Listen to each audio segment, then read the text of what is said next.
That stuck in my head because that's what I used to think it was. Oh, hey, we just went live. All right, I think we're back.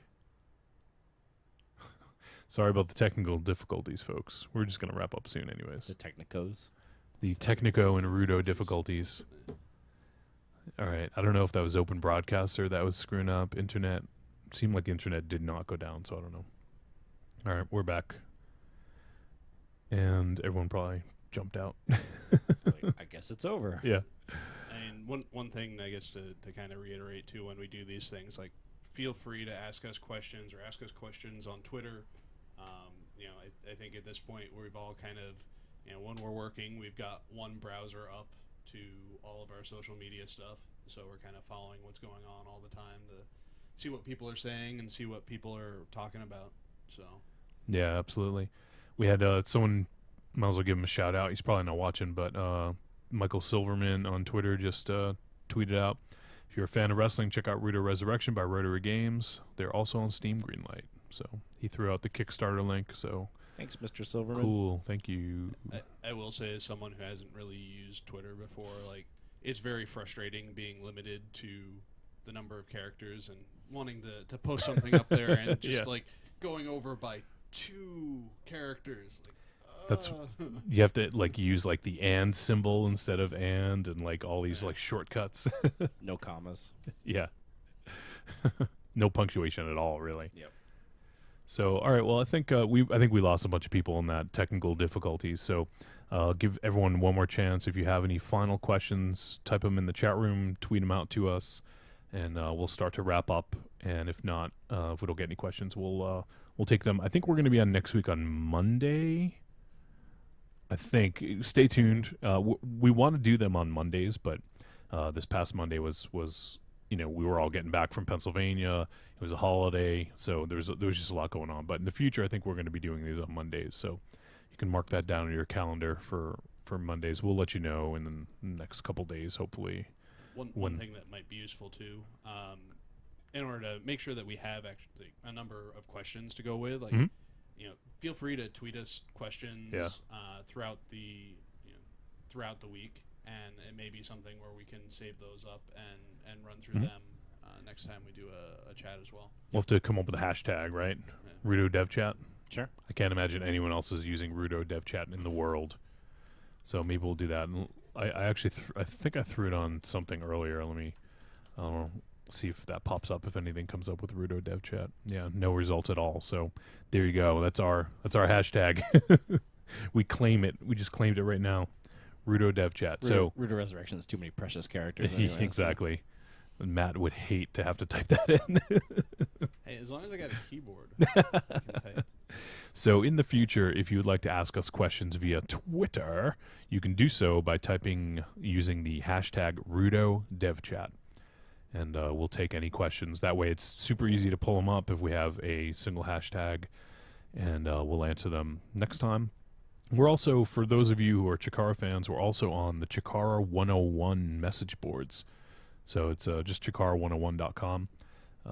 We're posting stuff there. We're soliciting for feedback on stuff, asking for questions in there as well. So if you're on there, go check out the Rotary Games Rudo Resurrection forum on the CHIKARA 101 boards.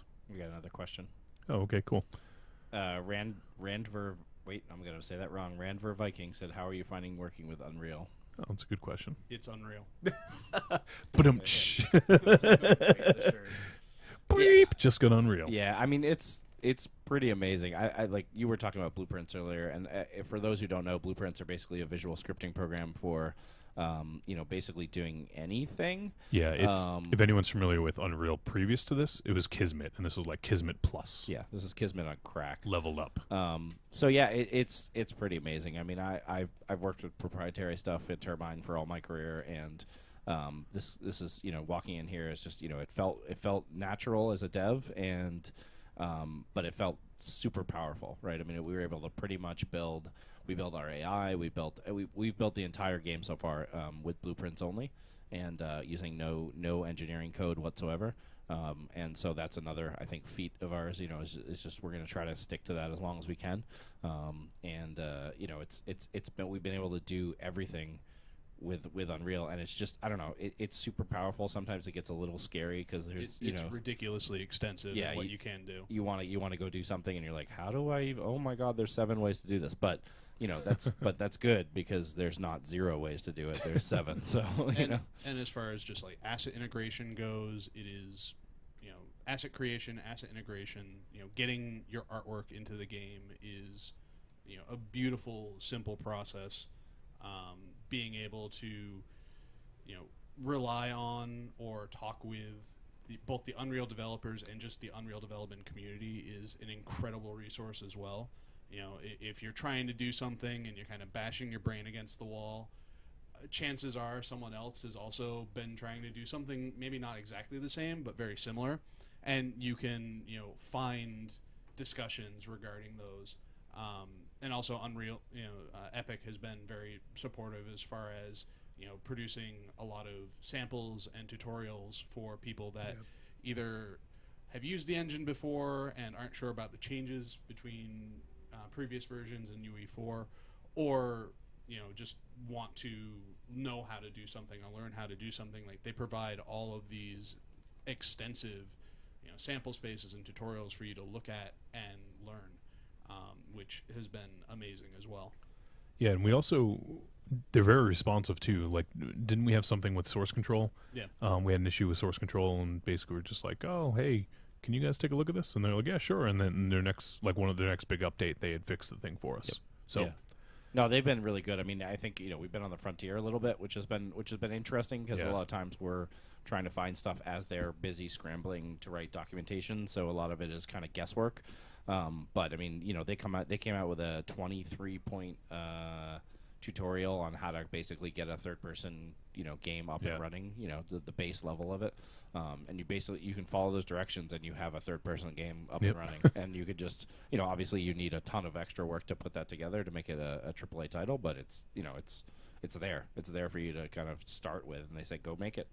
They're very open source kind of attitude. It's refreshing.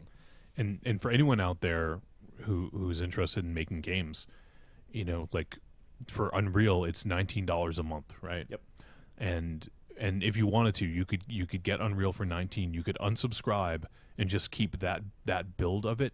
You wouldn't be able to get the updates, but really, I mean, you could mess around with Unreal 4 for $19, and and they purposely don't shut your stuff off. It's not like Adobe where suddenly you lose all ability to use anything. It's there.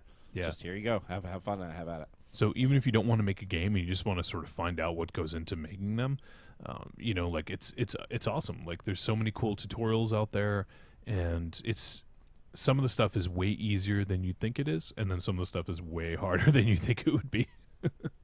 So for anyone out there who's interested and hasn't really, messed around with making their own games or messing around with a game engine, we definitely endorse Unreal. We tried a couple others, and Unreal just seemed to be the best one for us. So yeah, it was perfect for our team, and it was natural. Yeah, absolutely. So all right, well, I think that's going to do it for this Dev Chat. We're closing in on an hour here, so maybe we'll, in the future, if we get some more questions, we'll probably end up doing about an hour. We'll do about 20 minutes of just blabbering, blathering. Vomit on the mic. Yeah. You say that, and all I can think of is Darkwing Duck and blathering blatherskite. Yes.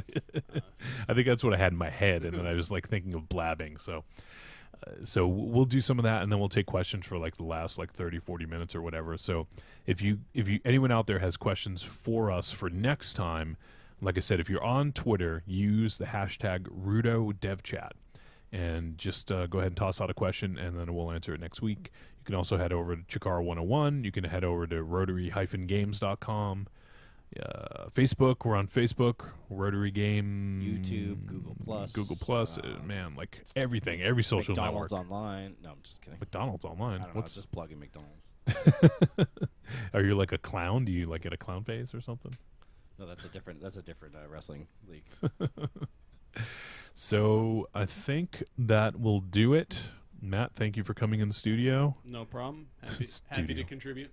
Yes, and we're very much looking forward to seeing some more of the levels that you come up with. And Jared, as always, thanks for joining me. I'll see you soon. And Thanks for tuning in, folks. We will see you some point next week, right? We don't do all professional.